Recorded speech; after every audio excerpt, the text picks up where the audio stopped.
ही commitment कर लिया कि मैं भर्ती रद्द नहीं होने दूंगा, क्योंकि हनुमान बेनीवाल में बैठे हैं और मैं जब नागौर एसपी था तो हनुमान जी ने मुझे तंग परेशान किया, उसने भी प्रेस स्टेटमेंट बना रखा है। तो मेरे विरोधी जो चारों तरफ है, अब उनको एक ही लगता है कि अगर भर्ती रद्द हो गई तो हनुमान बेनीवाल का कद बढ़ जाएगा। वो तो मेरा वैसे ही बढ़ेगा, वो कद कोई गौरव श्रीवास्तव के, बेडम के और जोराराम का हाथ में, इसके जोगाराम के हाथ में नहीं है। इनके तो खुद के पोती बच्ची को पूछा कि बेटा आप नकल क्यों कर रही हो, बोले दादू ने कहा कि नकल में बेटा अक्ल होनी चाहिए, तो थोड़ा मैंने अकल का उपयोग नहीं करेगा इसलिए पकड़ी गई, नहीं तो मैं नहीं पकड़ी जाए। दादू हमें यही सिखाते हैं। तो ये कहानियाँ राजस्थान की है। अब इस राजस्थान को हमें बदलना है। लग रहा है कि अभी हमारा और कोई संघर्ष या कोई तपस्या होगी जो बाकी है, वो सड़कों में हम करेंगे निश्चित रूप से। झुकाएंगे राजस्थान की सरकार को, दिल्ली को भी दिखा देंगे कि हम उससे ज़्यादा ताकतवर हैं जितने हम पहले थे। जवाहर सिंह बेडम का पलटवार आया आपके बयान पर। कौन से बयान पे? हनुमान बेनीवाल कौन से बयान पे? जैसे बेडम को जो दिया था, मैडम का क्या था? मैडम। अच्छा, वो पीछे से कहा, उनको सुना ही नहीं दिया था मुझे भरती, उन्होंने कहा मैडम, तो भाई मैंने कहा मैडम हो गया, क्योंकि इनका आधा समझ में नहीं आता ना। कई अंग्रेजी में लोग बोलते हैं मिस्टर मैडम नहीं जानते ना, मिस्टर मैडम जी, तो ये तो मिलता जुलता है, कोई इसके अंदर ज़्यादा क्या है, वो तो उनको ऐसा नहीं करना चाहिए। उनका कहना ये था कि जब से सांसद की वाइफ आ रही है तब से उनको मैडम कहने की आदत हो गई। देखिए, इस बीजेपी का तो हमारे मारवाड़ में तो लेना देना नहीं था। नाथूराम जी मिर्जा इनको आए दिन जूते मरवाते थे, बीजेपी के लोगों को पटकवा दिया था खानों के अंदर।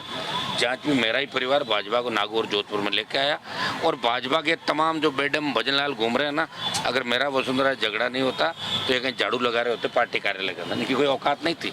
वसुंधरा को सड़कों पर लड़के मैंने ही उसका क्रेज खत्म किया, और उसकी वजह से भजनलाल पैदा हुआ और बेडम पैदा हुआ। अगर वसुंधरा नहीं जाती तो ये कहाँ से आते? तो इनकी तो उत्पत्ति यादों की मेरे से हुई भाई। मेरे संघर्ष से ही तो भारतीय जनता पार्टी के अंदर एक नया युग आया।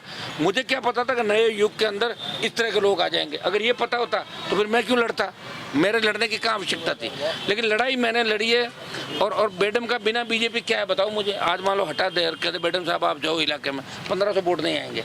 बिना पार्टी के इनका कोई जनाधार नहीं। भजनलाल जी खुद की क्या स्थिति थी अच्छी तरीके से भजनलाल जानते हैं। पार्टी कार्यालय के अंदर कौन सा काम ये करते थे, क्या इनकी स्थितियाँ थी, मुझे याद है 2002-3-1 के अंदर जब वसुंधरा यहाँ आई थी और पार्टी कार्यालय के अंदर आती थी तो भजनलाल जी आगे होकर बार बार अपना नाम बताते, भूल जाती थी बार बार। वो कहते थे व्हाट इज योर नेम, क्या भजनलाल साहब, तो नहीं जानती थी। बहुत लोग काम करते हैं पार्टी कार्यालय में, तो ये भी काम ही करते थे और क्या करते थे। आज मुख्यमंत्री अगर 25 से बन गए तो उसमें कुछ भी नहीं, लेकिन ये राजस्थान और देश में संदेश चला गया कि कांग्रेस और बीजेपी एक है, इसमें कोई दो राय नहीं। अब राजस्थान के जवान को, जनता को सोचना है कि आप ये सोचिए, ये तो हम लोग बैठे हैं, तब छोटा मोटा न्याय आपको मिल रहा है। अगर सोच लो कि हम माइनस हो जाएं, लड़ाई बंद कर दें और हम भी सत्ता के पिछले को बन जाएं, तब राजस्थान का क्या होगा मेरे भाइयों? तो राजस्थान के जवानों को सोचना, तैयारी कर लो अगले आंदोलन की। दिखा देंगे सबको कि हम भर्तियां भी रद्द कराना जानते हैं, हम सरकार के सिस्टम को बदलना जानते हैं। जिन्होंने वसुंधरा का क्रेज खत्म कर दिया, वो भजनलाल उनके सामने क्या बेचते हैं, वो समय भी आ जाएगा। तो कोर्ट की उसकी अगली सुनवाई का वेट करेंगे? हम कल फैसला, मैंने आपको बता दिया कि कल फैसला करेंगे। देखिए, दिल्ली कूच या किया नहीं किसी ने, इसलिए मैं ही मेरा रिकॉर्ड तोड़ूंगा। तो मुझे करना कुछ तो किया तो था, हो तो गया। मैं कम से कम मेरी 90% बातों में तो सच्ची चल रहा हूँ, अभी 10% बाकी और कर दूंगा मैं। कल हम फैसला करेंगे, क्योंकि दिल्ली का कूच हो, कम से कम 1 लाख लोग दिल्ली कूच के अंदर होने चाहिए, तब जाके सरकार की सांस फूलेगी दिल्ली वालों की। और भजनलाल को डांटेंगे, ये तुमने क्या क्या दिन भर मिठाई खाते रहते हो, या ये जो करते हो आप, खाने के अलावा ध्यान नहीं रखते कि राजस्थान का ये इधर क्यों आ रहा है हमारी तरफ? तब पता लगेगा। अगर वही हम पता लगवाना चाहते हैं, दिल्ली कूच हमारा निश्चित है।